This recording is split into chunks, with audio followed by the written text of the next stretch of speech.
Good afternoon, friends. Wishing you Merry Christmas and wish you Happy New Year in advance. Today, we all are celebrating Christmas festival. Today, we are enjoying this festival. So much of happiness that we are feeling today, and we are exchanging sweets between our friends with our relatives, and we are wishing our friends, and we have been enjoying this festival in a very high attitude manner. Friends, on this auspicious festival, during this important festival, I'm gonna tell you about the history of Christmas festival. What is the reason behind celebrating this festival? We have to know about the importance of this great festival that is Christmas. Friends, why do we celebrate Christmas? That's the main question. Why we are enjoying this festival? What is the reason how this festival has had originated? Let's know about that.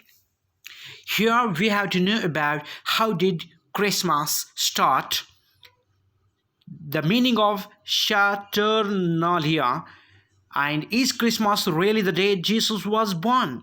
When Christmas was cancelled, Washington Irving reinvents Christmas, and A Christmas Carol, who invented Santa Claus, and Christmas facts. We have to know about all these facts. Friends, let's start now. Christmas is celebrated on December 25 and is both a sacred religious holiday and a worldwide cultural and commercial phenomenon. For 2 millennia, people around the world who have been observing it with traditions and practices that are both religious and secular in nature. Christians celebrate Christmas Day as the anniversary of the birth of Jesus of Nazareth, a spiritual leader whose teachings form the basis of their religion. Popular customs include exchanging gifts, decorating Christmas trees, attending church, sharing meals with family and friends, and, of course, waiting for Santa Claus to arrive. December 25, Christmas Day, has been a federal holiday in the United States since 1870. How did Christmas start? The middle of winter has long been a time of celebration around the world. Centuries before the arrival of the man called Jesus, early Europeans celebrated light and birth in the darkest days of winter. Many peoples rejoiced during the winter solstice when the worst of the winter was behind them and they could look forward to longer days and extended hours of sunlight. In Scandinavia, the Norse celebrated Yule from December 21st, the winter solstice, through January. In recognition of the return of the sun, fathers and sons would bring home large logs which they would set on fire. The people would feast until the log burned out, which could take as many as 12 days. The Norse believed that each spark from the fire represented a new pig or calf that would be born during the coming year. The end of December was a perfect time for a celebration in most areas of Europe. At the time of year, most cattle were slaughtered so they would not have to be fed during the winter. For many, it was the only time of year when they had a supply of fresh meat. In addition, most wine and beer made during the year was finally fermented and ready for drinking. In Germany, people honored the pagan god Odin during the midwinter holiday. Germans were terrified of Odin, as they believed he made nocturnal flights through the sky to observe his people and then decide who would prosper or perish. Because of his presence, many people chose to stay inside. So, what do you mean by Saturnalia? In Rome, where winters were not as harsh as those in the far Saturnalia, a holiday in honor of Saturn, the god of agriculture, was celebrated. Beginning in the week leading up to the winter solstice and continuing for a full month, Saturnalia was a hedonistic time when food and drink were plentiful and the normal Roman social order was turned upside down. For a month, enslaved people would become masters. Peasants were in command of the city. Business and schools were closed so that everyone could join in the fun. Also, around the time of the winter solstice, Romans observed Juvenalia, a feast honoring the children of Rome. In addition, members of the upper classes often celebrated the birthday of Mitra, the god of the unconquerable sun, on December 25th. It was believed that Mitra, an infant god, was born of a rock. For some Romans, Mitra's birthday was the most sacred day of the year. So, is Christmas really the day Jesus was born? In the early years of Christianity, Easter was the main holiday. The birth of Jesus was not celebrated. In the 4th century, church officials decided to institute the birth of Jesus as a holiday. Unfortunately, the Bible does not mention date for his birth, a fact Puritans later pointed out in order to deny the legitimacy of the celebration. Although some evidence suggests that his birth may have occurred in the spring, why would shepherds be herding in the middle of winter? That's also a question. Pope Julius I chose December 25. It is commonly believed that the church chose this date in an effort to adopt and absorb the traditions of the pagan Saturnalia festival. First called the Feast of the Nativity, the custom spread to Egypt by 432 and to England by the end of the 6th century. By holding Christmas at the same time as traditional winter solstice festivals, church leaders increased the chances that Christmas would be popularly embraced, but gave up the ability to dictate how it was celebrated. By the Middle Ages, Christianity had, for the most part, replaced pagan religion.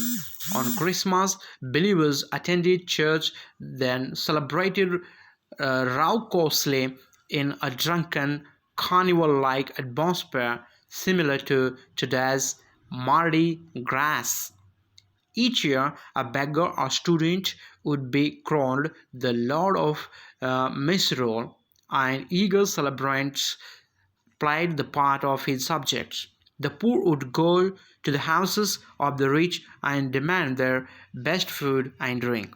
If owners failed to comply, their visitors would most likely terrorize them with mischief. Christmas became the time of year when the upper classes could repay their real or imaginary debt to society by entertaining less fortunate citizens. So the question arises when Christmas was cancelled. Once upon a time it was cancelled, but when? In the early 17th century, a wave of religious reform changed the way Christmas was celebrated in Europe. When Oliver Cromwell and his Puritan forces took over England in 1645, they vowed to rid England of decadence and, as part of their effort, cancelled Christmas. By popular demand, Charles II was restored to the throne, and with him came the return of the popular holiday. The Pilgrims, English separatists that came to America in 1620, were even more orthodox in their Puritan beliefs than Cromwell. As a result, Christmas was not a holiday in early America, From 1659 to 1681, the celebration of Christmas was actually outlawed in Boston. Anyone exhibiting the Christmas spirit was fined 5 shillings. By contrast, in the Jamestown settlement, Captain John Smith reported that Christmas was enjoyed by all and passed without incident. After the American Revolution, English customs fell out of favor, including Christmas. In fact, Christmas wasn't declared a federal holiday until June 26, 1870. Washington Irving reinvents Christmas. It wasn't until the 19th century that Americans began to embrace Christmas. Americans reinvented Christmas and changed it from a raucous carnival holiday into a family-centered day of peace and nostalgia. But what about the 1800s piqued American interest in the holiday? The early 19th century was a period of class conflict and turmoil. During this time, unemployment was high and gang rioting by the disenchanted classes often occurred during the Christmas season. In 1828, the New York City Council instituted the city's first police force in response to a Christmas riot. This catalyzed certain members of the upper classes to begin to change the way Christmas was celebrated in America. In 1819, best-selling author Washington Irving wrote the sketchbook of Geoffrey Crayon Gent, a series of stories about the celebration of Christmas in an English manor house. The sketches feature a squire who invited the peasants into his home for the holiday, in contrast to the problems faced in American society. The two groups mingled effortlessly.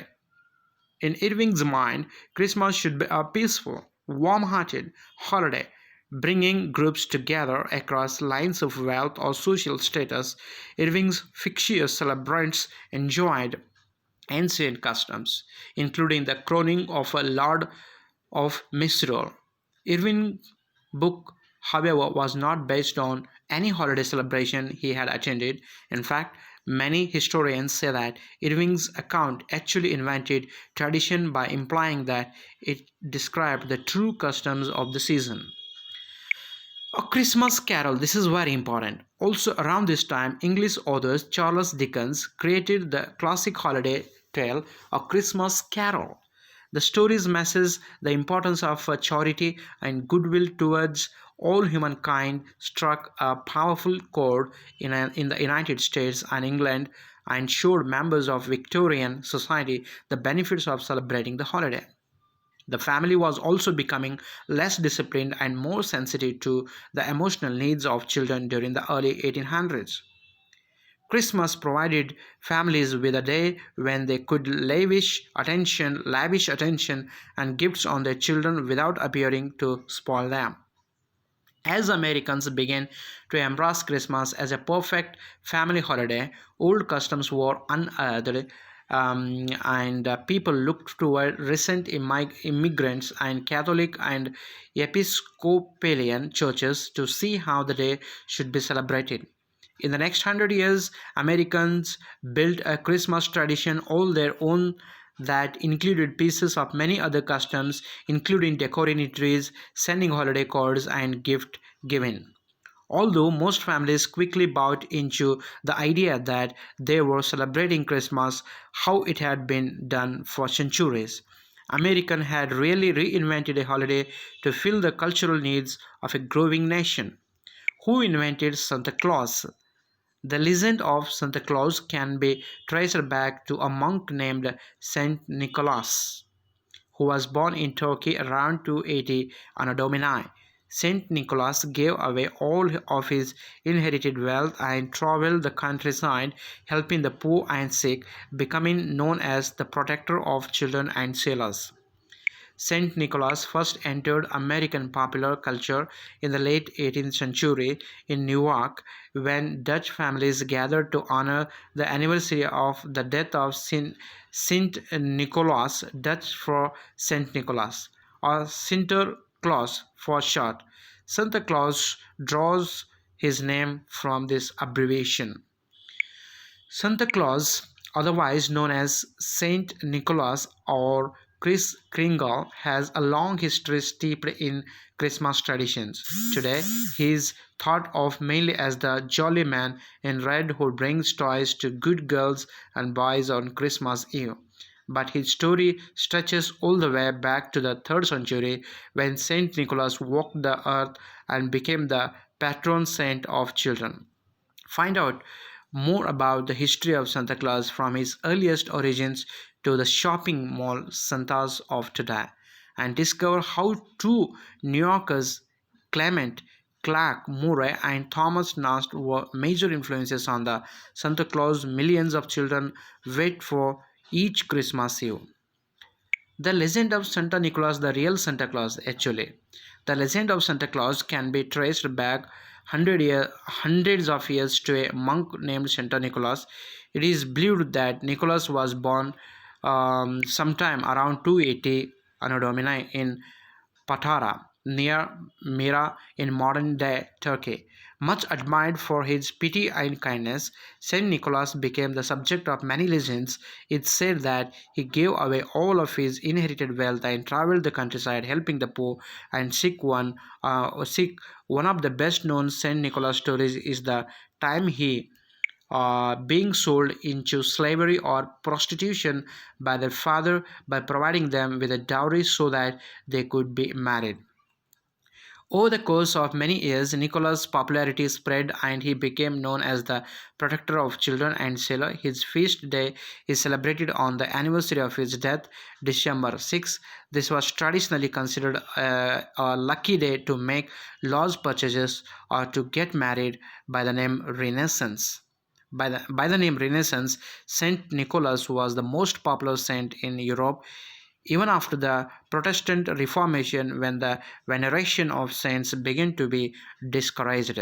Saint Nicholas maintained a positive reputation, especially in Holland. So, overall, the history of Christmas festival is very detailed, and it really creates a great amount of happiness when we read the history of Christmas festival. Before winding up, I wish you happy Christmas day and wish you happy new year in advance. Thank you one and all.